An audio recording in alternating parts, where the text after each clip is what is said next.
தொகுதிக்குட்பட்ட இப்ராஹிம் சாலையில் தாவேக்காவைச் சேர்ந்த 5 பெண்கள் உட்பட 10 பேர் சர்வே எடுக்கச் சென்றனர்.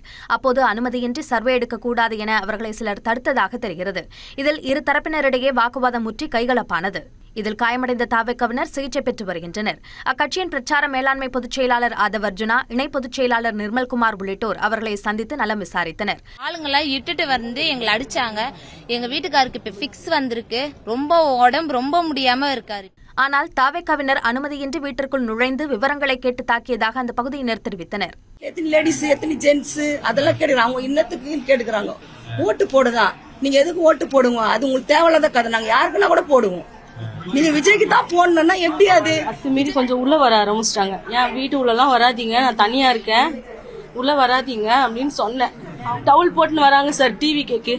வந்தவனையும் எத்தனை பேர் வீட்டுல ஆம்பளை பொம்பளைங்க இருக்கிறாங்கன்னு கேக்குறாங்க. ஆதார் கார்டு கேக்குறாங்க, ஜிபே நம்பர் கேக்குறாங்க. இந்த நிலையில் தாவேக்காவினர் மீது தாக்குதல் நடத்தப்பட்டதற்கு அக்கட்சித் தலைவர் விஜய் கண்டனம் தெரிவித்துள்ளார்.